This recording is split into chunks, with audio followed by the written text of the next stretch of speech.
Hey, everybody, welcome back to another amazing episode. This is Real Estate Uncensored. Now, we have an insanely cool guest, guys. We're going to talk to a master marketer, Sarah Noel Block. Did I get that right? Kind of. Far There were a couple middle names in there. It's Sarah Noel Block. Noel, see, like a Christmas song. She's going to bring joy to your lives, ladies and gentlemen. You can tell I'm a Sagittarius. See, I'm a Sagittarius. This is fantastic.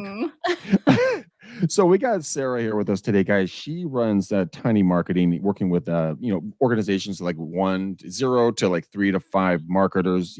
Basically a typical real estate agent. She's going to break down, go 10x on us for marketing strategies. She's going to talk about some emails. She's going to talk about a lot of stuff. So get your pen and paper out, all you Gen Xers and Gen Zers, all you millennials, warm your thumbs up because you're going to be doing some typing on your phones right now. But before we get to Sarah, we have Alyssa Glatz, Miss Color My Credit. What up, girl? How are you? Hello, how are you? I brought my crayons. I have it all. I'm ready to go. See, she's ready to go. She's ready to take notes, but I really want to get into Sarah's brain here and dive deep into the world of marketing, how you've been so successful in helping real estate agents, young entrepreneurs really get the marketing exposure that they need. So, Miss Sarah, welcome to the show. Thank you for having me. I'm excited to talk about this. Real estate's my favorite. I grew up in a real estate family. Oh my gosh. So see, we're learning so much about each other. I know, I just threw I that grew up at in a you. real estate family. I'm a Sagittarius. You're a Sagittarius. Alyssa grew up in a real estate family. I mean, good God, we're with good people today. So tell us a little bit about your real estate family, mom or dad, in brokerages, agents, lenders, kind of what would that look like? Yeah, my grandpa was a real estate investor. He had a ton of businesses and properties that he ran. And he had 13 kids, and all of them are in real estate. So he has his own brokerage, is what we're hearing. He birthed it, I guess. And for a grant. No, I'm just kidding. No. No Nick Cannon jokes. Donated his sperm to an entire brokerage. He really did. Good for him. We're going to keep it in the family, pal. So you got going into real estate, and then kind of walk us through your journey a little bit. Then I want to really break into the 10x strategies that you really want to go over a little bit. Yeah, so I came from a family of real estate. My dad was a realtor, and I just grew up watching that. But I've always been in marketing. So I started off working exclusively with real estate and real estate investing type companies like cozy.co, which is now apartments.com. Was one of my first clients. Really? Yeah. Wow. That's so cool. Yeah, that was such a fun experience. And since I was doing a lot of real estate investing and I was a landlord, so it was a good topic for me because I was always researching stuff I was dealing with anyway. That's so awesome. Yeah, then I moved on working with other companies like that, and then real estate companies and service companies that support real estate. So when it comes to like working around the industry, were you ever an agent yourself that was practicing, or you've always like, okay, you guys are somewhat mentally stunted. I'm going to step away from you and I'm going to help you become more financially stable. Is that kind of where you're like, It was more like that. I was on the fringe of real estate always, but my experience in it was always in investing. And then, I marketed for all real estate companies. So you're investing. Alyssa, we seem to have a trend with incredibly talented young ladies who are very financially stable and savvy that are buying properties like it's going out of style. Sarah, when did you buy your first house? Or investment property, I might say, excuse me. I was 22, I think. 22. Yeah. 22. And did your parents prepare you? A lot of people think I deal with credit a lot. So people constantly say, I wasn't raised with anybody. I mean, my parents did okay with money, but they didn't teach me anything about money. They didn't teach me how it all worked.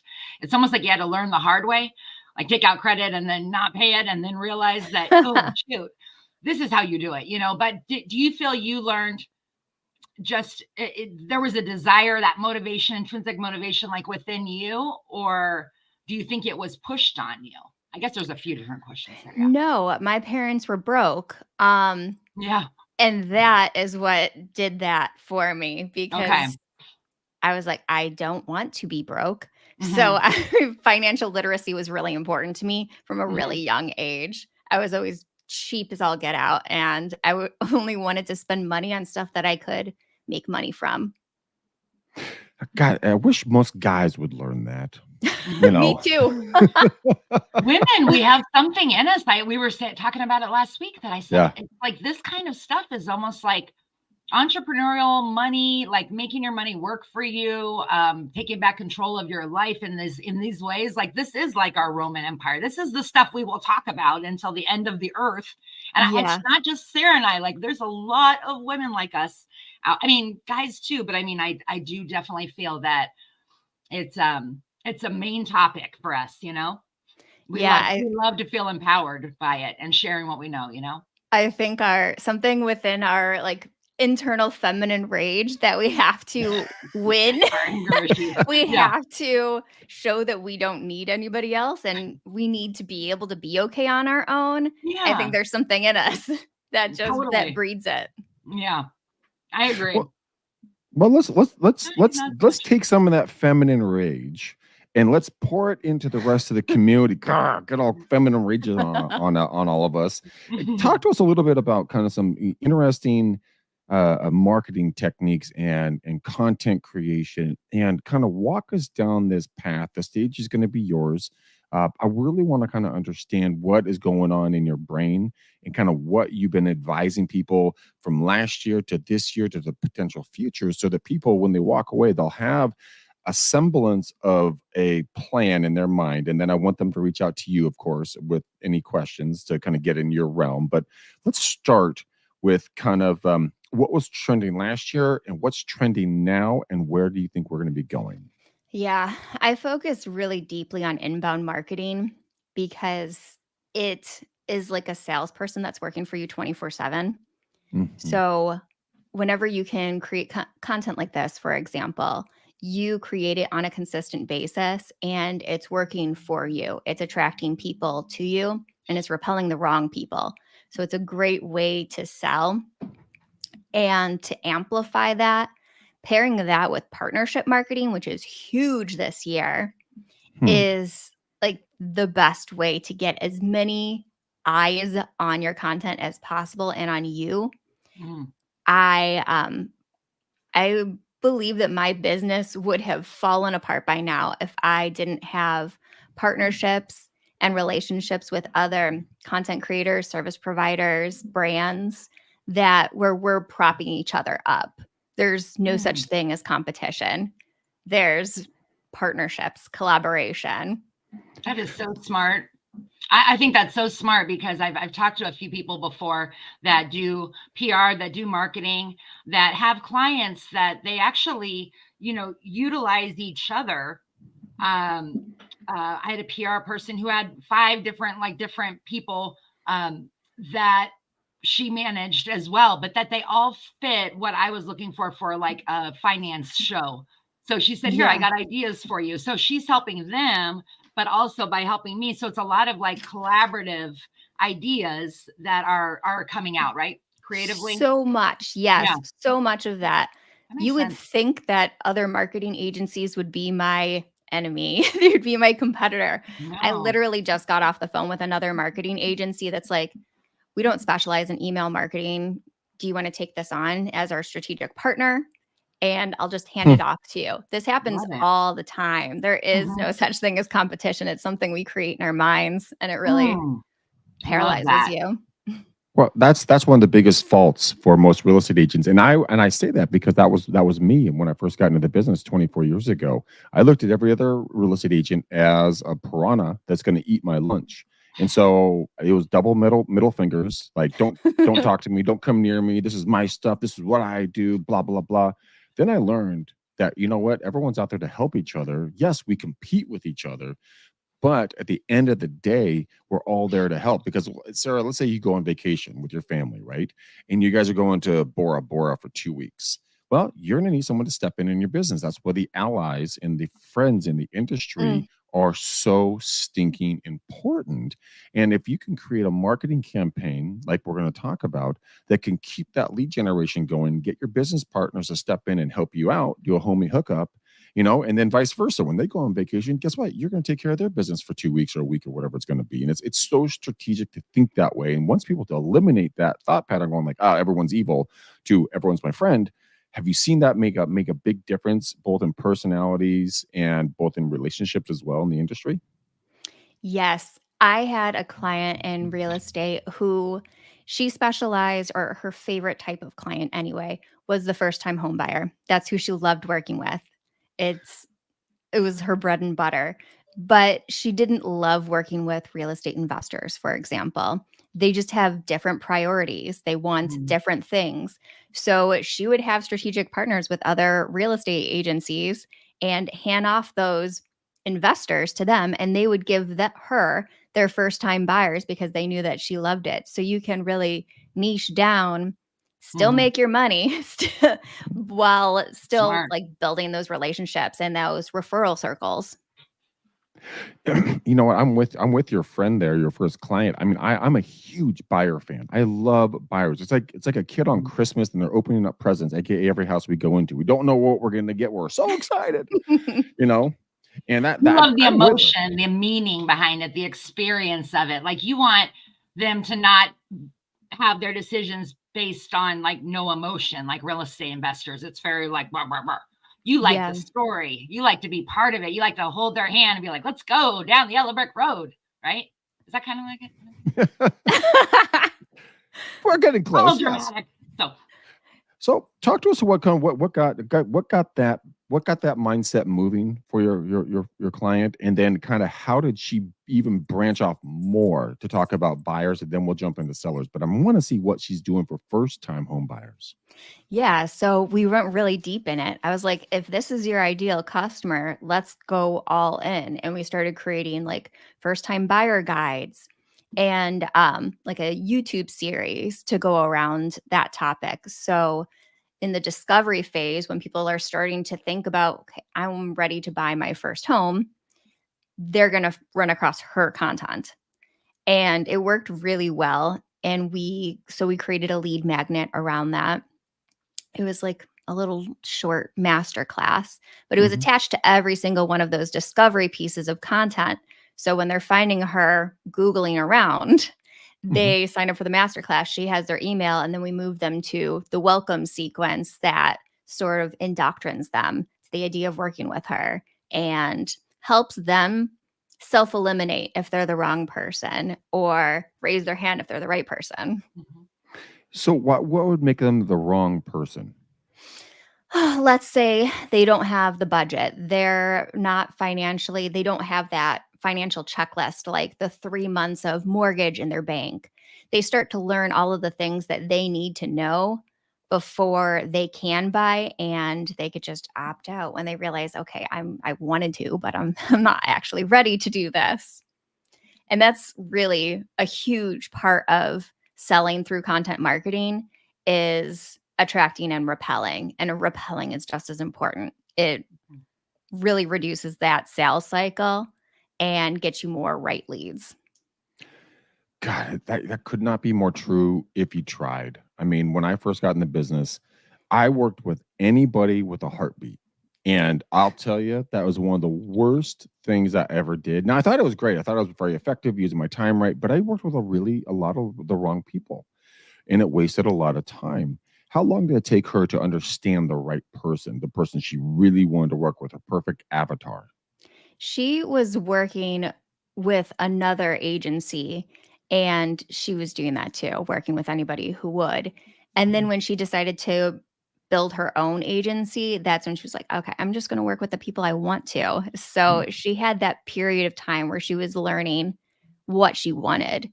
And we all do that. I literally just recorded a podcast episode for my own show. What I What's your recorded podcast name? Tiny Marketing. Tiny Nice. marketing. I recorded it on Friday, but it was all about I begin it with the story of how I worked with everybody when I first started my business and what a mistake it was and all of the mistakes that went along with that. Oh, and the red flags that you learn. But that, like, there's no other way to learn some of those things. Yeah, I'm gonna be like Miss Positivity Pants over here, but it's like you can't. The people I know, we were talking about this the other day about how, like, if you haven't gone through anything, I don't want you. You know what I mean? I want to know that you've had some practical experience, you've fallen, you've gotten back up again. It's all those skills you learn along the way that really makes it where you're amazing now. It's not an overnight sensation thing. It's just all of those things that build up. So the good, even when the bad stuff and the mistakes happen, oh my God, spending just thousands and thousands of dollars on ideas that, let's put a billboard up in the grocery store or some crap, they've tried everything there is, and you get so mad at yourself for trying stuff. But you can use it later when you realize when you're helping people. Yes. And it like, I don't know, does that ever work out, Greg? All of those things that have been your regrets, the time and money and stuff that you spent, have you ever found any good nuggets that came from it, like that were necessary? It made it necessary? Yeah, you figured out what not to do real freaking quickly. Yeah. And, I was having a conversation with somebody the other day about this exact thing. And I said, you know what? I'm going to get back to some of my bare bone basic shit. Like, I'm talking like, I love doing cold calls. I mean, I've done over 600,000 cold calls myself. I mean, just yesterday I did 1,800 phone calls myself. So, How? Yeah, I'm kind of insane. Understatement. But it's effective, but it's not as effective as going belly to belly, face to face, creating the video content, letting people see your personality, see your sense of humor, bringing professionalism, educating folks, doing a call to action, putting through a sequence, really getting out there, pressing the flesh. I know that for a fact, if I handed out 50 business cards a day, I would have more business I could ever shake a stick at in probably 3 to 6 months. But a lot of us don't do that because we're afraid of the rejection of actually saying, hey, hi, Sarah, my name's Greg. Here's my business card. And you're like, go fuck off. I'm like, okay, that hurt my feelings. I'm going to go cry in the corner next to a big boulder. But if I go to Alyssa, hey, Alyssa, here's my business card. And she's like, thank you. Bam. That's all it takes. But people only focus on the negative. And that's what I've learned. Timing. We always focus on the negative. We don't really look at the positive and what works. So when it comes to the tiny marketing, when it's not tiny on like, we're not like spending like $1 a month tiny marketing. We're talking like niching. Is that correct? Yeah, I'm talking about identifying the customer journey and replicating it. So you are, oh, hi guys. So you are, so you're able to clone your favorite customers. And it really comes down to identifying the trend lines of that customer journey and replicating it. So you don't have to keep trying new things. Now, I like to do that once a quarter. I call it the marketing lab, where I'm excited about something new. I want to test it out. And I'll give myself one thing to test out a quarter. And yeah, sometimes it fails, but that's the learning lesson, like we were talking about. But sometimes it works out really, really well. And then I can knock something else off the list and make that the priority. So let's go over that because I have a story. I want to run it past you on a tiny marketing thing that I came up with. No one's ever done it. And now people are really pissed off that I came up with it here in my local area. But give me one success and one failure in that arena and give me your expectations on each when you went into those different scenarios. Okay. So one success I would say is these are very closely related, but they're different. So the success would be starting to sell with webinars and building out my podcast into series where it culminated on a webinar topic. So the entire time I'm driving people to this lead magnet, and then I'm able to convert them over to sales. That worked really well for me. Now, when I started this whole journey, I started it off instead of doing my podcast. I did it as a live stream show like this is. Hi, everyone. But good God, there were so many tech hiccups and I couldn't commit to every Friday at noon showing up live. So I had to tweak that. That was not working for me, but I was able to take all of that content from those live stream shows and convert it into podcasts and now pre-record and schedule it all out. So batch shooting is definitely a positive. Oh my gosh, you'll save sanity doing that. Oh my gosh. Sit down for one day, knock out a bunch of shows, schedule them, forget it, you're done for the month. Yes. Right? And StreamYard makes that so easy. So easy. It's unbelievable how easy it is. So the webinars, a lot of folks are afraid of webinars because they're like, gosh, it's so confusing and difficult. What's a lead funnel? What do I have to say? How long does it have to be? Where should I do it? And I mean, for me personally, I got paralyzed thinking about it. So, I mean, how do you unparalyze somebody like myself going like, look, yeah, buddy, come here. I'm going to help you out. Sit right there. Don't say anything. All right, here we go. Class has started. Class has started. It is so templatized. It's so easy to do this. So I have a general workflow that I built out once that goes out to promote the webinar. And I have my checklist of things that I'm going to do. Like for my own business, LinkedIn is huge for me. Most of the businesses I work with are B2B. So LinkedIn events, meetups. Are you guys on meetup.com? I know it's like old school, but good God, you get a lot of leads from that. Really? Yeah. I haven't gone on there yet. I was scared. I was scared of it, but maybe I will. Okay. Let me tell you. I know. You guys can finally found something I'm scared of. Yeah. Yes, you guys can do virtual workshops or webinars and build out a meetup group for realtors or whatever in whatever area you want that you're focusing in on. And all of a sudden you have 50 new leads in. It is so nice. And I actually learned that it's still relevant from an agency that I was on their podcast. That's actually true. I mean, with the pandemic in the past and the potential lockdowns coming, in the future, the digital side and being able to be agile like that and shift and be able to go to a marketplace already, build a brand, build an image, have that conversation. For me, I'd do seller seminars. I found that people who own homes have no freaking clue how to sell the damn thing. No, I think that would do really, really well. And that's what I was thinking, because I did it one time. And it was a knockout of the park success. And I was so proud of myself that I never did another one. Go figure. You're like, that was a win. I have to leave on a high note. Taking the W and I'm out.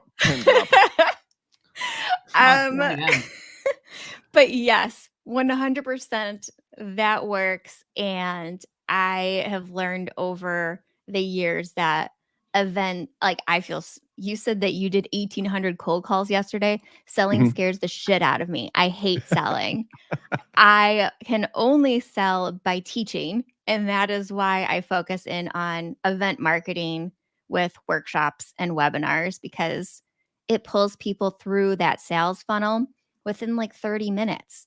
They get to know I exist and that I know what I'm doing and can teach them how to do it. And then they decide, I don't want to do that myself. I want you to do it.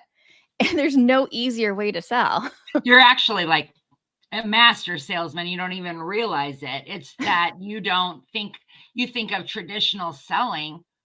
I feel like the man's world, of selling is not, I do the same thing. I go, I'm a horrible salesperson because I have to like fully be behind what I'm talking about. Like I have to know that it's going to benefit this person. And you and I and all of us have experienced so many bad salespeople, so many people that have sold us, and we hate them. You know what I mean? So we don't want to be hated logically. So we do all these things to almost like make it very clear we're not selling. But my mom always says to me, but you are. I mean, but you are. Just but because. You are. And I'm like, okay, but don't call it that. As long as you call it something different, but you actually are a genius. You probably don't even realize how good, but in a good way. We just don't want to identify with that, Yeah. All right. I must be selling without realizing it because my business exists. Right. And We have to be. not struggling getting clients, but it makes me so uncomfortable. And the only way I can do it is really passively, where I'm teaching you and you've decided I know what I'm talking about. So yeah, go ahead. No, Alyssa, go ahead. I was just going to say, does that make you kind of overcorrect by putting more text or in the verbiage of your content, with your selling line? Like I'm the same way, but I try to think I'm really bad at certain things, like as far as stopping and saying, hey, make sure you share and like and subscribe. And, I don't say all that. I feel like it's so salesy and on. So I overcorrect by putting it on the screen for them to read. But do you find ways that you can overcorrect kind of to make up for the sales pitch, but still getting them to sell? I mean, you said passive aggressively, but I was just wondering if I didn't say aggressively. It's just all passive. No, I'm not a big text on the screen person. Mm-hmm. And I'm okay with calls to action because that's really marketing world. Mm-hmm. So it feels comfortable to me.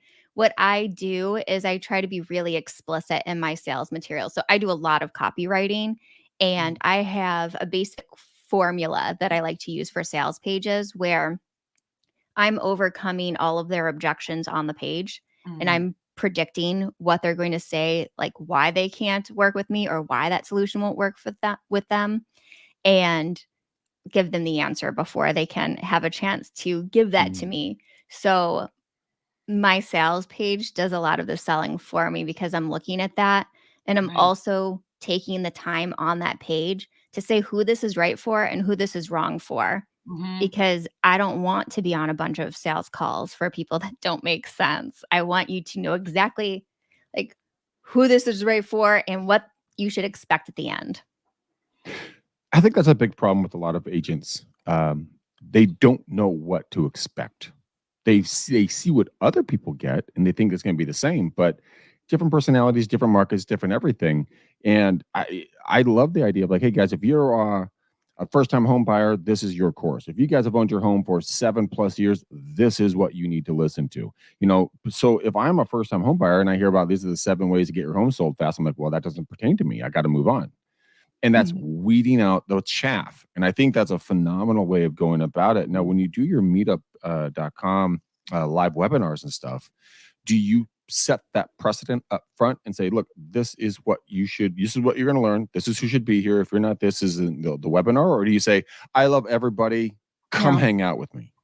No, I'm really explicit about who the ideal customer is for it, who it will help, and what they'll get by the end, like that transformational statement. So there's no surprises and the wrong people aren't coming. I want to repel people. Gosh, isn't that amazing? I see that being the underlying theme, with you, is that you're perfectly fine if 5 people come to the party, if they're the right 5 people. Yeah. It's like you have no desire to fill the whole house. Every time I've had a workshop or something, somebody said to me, well, how many people showed up? Well, how many people viewed it? Well, how many people watched it? How many people liked it? And it's like, if one did, and it's the right one. Yeah. Success, Exactly. I'd rather have that all day than a whole room of people saying you're amazing, but nothing coming from it. Yeah. Yeah. It's like a popularity contest where you're not actually friends with anybody. They just know who you are. I'd rather have a couple close friends that know exactly who I am. Totally.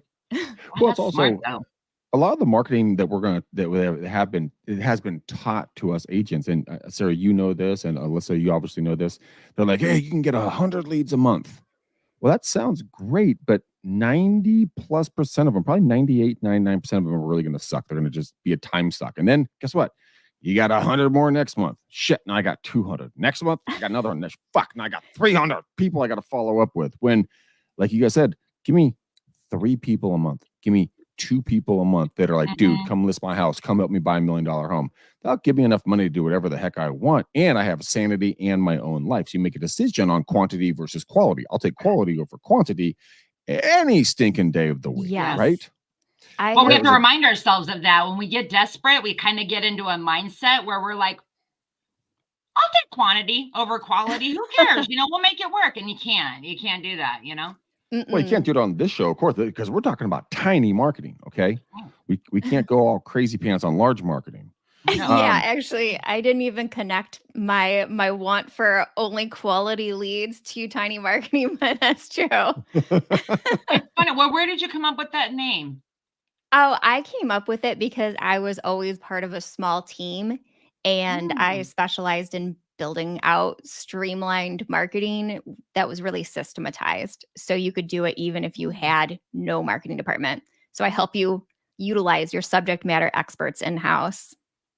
I Well, love it. Well, it actually fits perfectly. Your name fits perfectly with your mission and your core values and Thank stuff. you. So, yeah. So I love the meetup idea. Let's talk a little bit about some more marketing strategies for content that maybe people just haven't looked at in a while, never even looked at, didn't even know exist, what have been really successes for you. I want the people to walk away from the show today to just fall in love with you and your marketing, your mindset, get into your ecosphere, right? And really grasp this idea of tiny marketing, not macro marketing. So Okay, walk us through I've that. got one for you that Good. no one does. Podcast capsules. The fuck is that? I invented it. I've never heard of anyone else doing it. But here's what it is. Take a niche topic that aligns with your ideal customer avatar and build like 6 podcast episodes around that. And just do that little podcast capsule. You don't have to do long term. And if you can't commit to creating content on a consistent basis, you could create that whole capsule in one sit down, but it's going to attract all the right people because you're talking to your exact customer avatar on the exact topic that you know they care about. So that one's really nice. And you can also make that private. A private podcast would be gated. So then you'd get leads from all of those. And if you're doing a podcast that's private, you could also bring in guests for that so you can get extra promotion around it. That's a Let me really see if good if I'm understanding. I just want to ask you a question. So like, let's say a realtor is trying to work with veterans.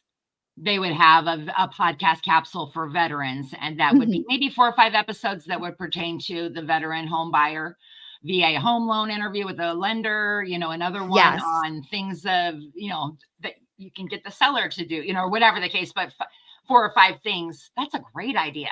That is a great example. That would work perfectly because you could even interview some of your customers that fall within that realm, that niche, and really understand what challenges they are going through in that process. And one of those episodes would be great to do a compilation of those clips from those interviews. Yeah. That's interesting you bring that up because I'm literally stepping into a new site, new part of real estate. I'm going to start doing more like investment on, buying, helping people sell properties on terms and buy properties on terms. And there's a lot of confusion around it. And I was thinking like, well, gosh, I mean, with all the different opportunities to buy on terms, sell or carry, what lease to own, pick one, right?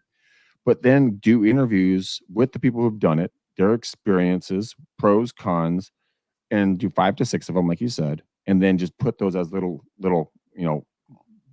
channels on their own. Say, hey, look, if you're interested in this, here's 5 videos you might want to watch and what the customers have thought. So thank you for reinforcing that. And again, it's private, so you're not going to be doing it live streaming. You're going to be recording on the backside, if I'm understanding you correctly. And then put them into a private channel, like you said, that's locked, and then just shoot that link out to the right individuals. That is a evilly genius, simple, affordable way that people can communicate. And does it always have to be about real estate, or can it be like, let's say you're a great cook, or if you're a great videographer, or if you're a great tree tending person, you know how to really make a pool, pick something you're good at. Can you do microcosms like that as well and then lead it back into your business? It depends if it's related to your business. You need to look at that ideal customer, what challenges they're going through, and focus it around that. It would work in absolutely any industry, but keeping it focused on them. Providing solutions. Yeah. So why aren't people doing something that would bring value to the customer? What do you mean? So why are we always talking about ourselves? When's the last time you said you saw an agent go, "Hi, I'm number one. My team's number one, number 1.25% of the entire U.S." Everyone's like, "I don't care, bro. Are you an honest, ethical, good, lovable human being that I can trust with my kids, my cat, and my goldfish? I mean, why are people not talking about that? I don't know, because I'm definitely talking about that. Nobody cares about you or me. They care about themselves. Yes. But we can't help it. We go into that mode. But I'll tell you what, I said that the best way for even building content over time, is really to think about your avatar. Think about what I wake up in the morning and think, what does she need to know? What's on her mind right now? Well, I think she's a woman, but it's like things are getting tighter. Childcare, you look for things in the news, the things that would naturally make them stop and want to read, right? That But is you smart. solve problems like within your marketing to the problems that they have in their head. Yeah, as you're doing that, when you're waking up and thinking about them, write down all of like a long list of all of the things that you think that they're going through because of the economic environment or their with age. yes, exactly. If you write all of that down and connect that to your brand, like how it applies to your offer, your solution, your product, you've got a whole content calendar. But you could also dovetail that into the events on meetup.com, right? Yeah. You can make a couple of silos of content and then say, hey, look, guys, we're going to talk about this. I'm also going to give you a free gift at the end. I'm going to give you a link to 6 other videos that are going to cover some additional content behind this. Come on, get your free info, right? Yeah, you could do this either way. You could use it as a bonus. Like, hey, if you attend live instead of watching the replay, if it's digital, you get this bonus. Or you could use a podcast capsule, which would be public, as a launching pad for the event that you're having. That would be the lead magnet. So you could do it either way. But what I do is I always have in my podcast, you know how you can have ad slots? Well, my ad slots, I advertise my next event so I can get more people going to it. Yeah, there's a couple of podcasts I'm going to get you on just because I think you. this is fascinatingly interesting content. So I know we're coming up tight on time. We got about 12 minutes left with you, and you got to go. You have a very big meeting. I don't want to keep you from that. So we have the meetup.com events. We have the podcast capsules, what we just went over. What's another 1 or 2 tidbits that people are going to just be drawn to like a fly to light? So this isn't brand new, but everyone in real estate seems to avoid it. And that would be creating a welcome, nurture, sales sequence for those leads that come in. Everyone that I've run across, at least my clients in real estate, they feel so uncomfortable emailing unless it's listings. But you shouldn't. So I emailed you before this. I was like, okay, I have a story I want to tell around email. So I'll tell it now. Yes. And it was around a welcome sequence. So my client, she was just beginning her email marketing journey. I wrote her welcome sequence for all of her new leads that were coming in. She had just launched her own agency. And one of the emails in the sequence was about her experience in her childhood with homelessness. And how that triggered her desire to help people find their homes. Because she had home insecurity. And having that vulnerability in her welcome sequence actually brought in a lot of replies and ended up landing her a few clients because they didn't know that about her. And it made her feel real to them. A lot of times businesses feel like That's really good. Facade, but having that vulnerability in there made a huge difference for her. I love that. I love the whole idea of humanizing yourself because you're right. When you share something, people will resonate with you. And if they don't know, they can never resonate. You can never have that bond, that deeper conversation never took place because it was just more corporate style, right? Yeah. You need that know, like, trust factor, and you're not going to get that trust without opening yourself up. So I love the email sequences. I don't understand why people would be afraid to email, but I love the fact that she humanized herself so much. Okay, so keep going. I interrupted your story. I apologize. That was the end of the story. Oh, see, I knew when to cut you off. You're good to go. Yeah, I feel like we have to get back to that. How much do you use Chat GPT and things like that in your business? Or how much have you played with it? I'm sorry, I can't help it. Let's talk about Chad. For me, I do a lot of copywriting, but one of my favorite things to do with chat is after I write my page, I put it in there and I say, learn format or formula X, whatever formula I'm using for that copywriting for that page. Mhm. And I want you to critique this. So then it'll go through it and it will tell me what I did right and what I should add to make it more effective. So that's one of the things I love using. And I also do a ton of what I call strategic sparks. They're workshops with stakeholders within a company to help them identify their marketing opportunities. And I take those transcripts and I put them in ChatGPT and I ask it to give me the most important parts and just ask different questions. So it pulls all the information from those meetings and summarizes it for me. Damn.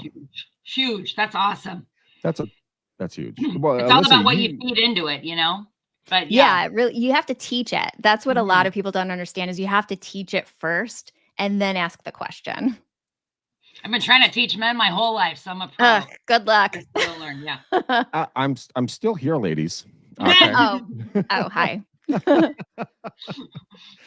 That is a phenomenal thing right there. I mean, just with Meetup, the podcast capsules, and then creating the sequences. Now, how would someone create a sequence? Do they have to go out there and buy all this fancy stuff, or can they just open up go to their own YouTube channel, create another playlist on there, lock the playlist, and then be able to build from that? Or do you do it in a different format, different system? Are you talking about the welcome sequence? Yes. That would be an like email. That. Yes. So I use Flowdesk for that, and it's just simple, just text and images on that. So you use Flowdesk? Yeah, I love Flowdesk. What would you say are the three? I mean, not to take away from that question, but besides Flowdesk, give us a couple other like essential apps you have to have. Okay. I cannot live without my project management tool. I use Teamwork. I've used a lot, but Teamwork has been by far the best. And Flowdesk can't live without. StreamYard, I also use that. And I record everything on there. And I don't know if you guys saw, but you can host webinars on here now. Oh, yep. I didn't know that. Saw that. Yeah. Yep. Saw that. Yeah. Haven't used it yet, but I saw that. I'm like, that is so stinking interesting to do that. I use Demio, but I'm definitely going to try this since it's built into my contract anyway. Yeah. Oh, and for virtual workshops, I love using Butter. Butter. Yes. I ran across it randomly. I've never known anyone else to use it. So I don't know how I ended up finding it, but it is the bee's knees. I love it. It's so interactive and fun. So what is that then? It is it is a workshop platform. So you can put games in there, you can build out games, you could build out music and rooms. So for breakout rooms, that's the word I was looking for. Okay. You could do pretty much everything. And it uses AI to summarize the meeting and the transcripts and give all of the most important parts and send it out. Is that similar to Files? Firefly? I don't know. I'll have to Google it. I haven't heard of that one. Files is something my buddy Michael Fielden with Support Geeks turned me on to, and it's the same kind of thing. You can record it on the back end of a webinar. It'll isolate who talked, who asked questions, the tonality. It'll give notes of the entire thing. Different bullet points, different timings, so you can then send that out so everybody kind of knows where you are, and it's free. So that's nice. Yeah, Butter has that element. I'll have to check that out. Are we frozen just to me or to you also? I was going to say you are I was going to go. So Alyssa can be a frozen person. So we only have 5 minutes left. Sarah, talk to us a little bit about events, your podcast. Talk about where people can get into your ecosystem of knowledge. so people can learn at your feet and really understand how to be a tiny marketer and expand their business on an affordable budget. And can they hire you? Miss Yeah. Frozen. Miss Frozen face. No, I'm kidding. Yeah, I wonder if I stop my cam and turn it back on, it'll help, but we're just wrapping up anyway. So you can find me at sarahnoelblock.com. I will give away actually my ideal customer avatar bundle. So everyone who's listening can download that. So it'll be sarahnoelblock.com/uncensored. Don't go right away because I'm going to create it right after this. My podcast is Tiny Marketing, and my next event coming up is, well, next week for those who are watching this live. It's October 3rd. It's a brand messaging workshop that's 90 minutes, and we'll create your brand messaging together. And then November 14th is my one after this, and that one is a lead magnet workshop where we're going to outline and identify the right lead magnet for your customer. And what's the cost to attend these? $0. Good. I'll be showing up to both.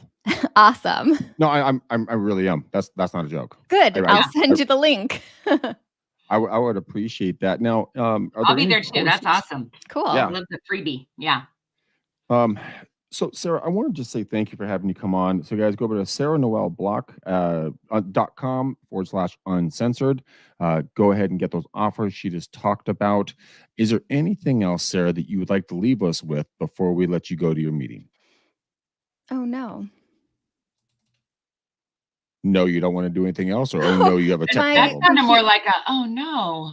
It wasn't, oh, no, because my whole computer froze and it went all wonky.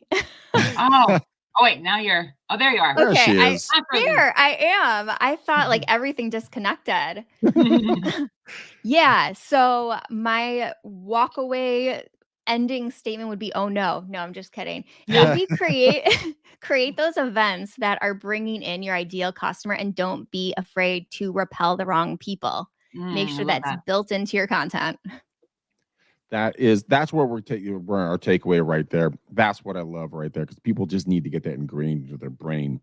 Alyssa, any final thoughts or takeaways before we let Sarah go on her way? No, you're awesome, Sarah. It's great to get some good information from you. And so a realtor could just, if they wanted help with marketing, I mean, they could just call you to be hired on as their marketing person. Yeah. So anybody who's interested, I'll put a fit call link on sarahnoelblock.com/uncensored, but you could grab a time with me and then we can set up a strategic spark session where we can identify those marketing opportunities that you might not have realized that are there. Gosh, take advantage of that, you guys. That's awesome. That's great. I was just say, boys and girls, you better take advantage of this. And I'm being deadly freaking serious. Yeah.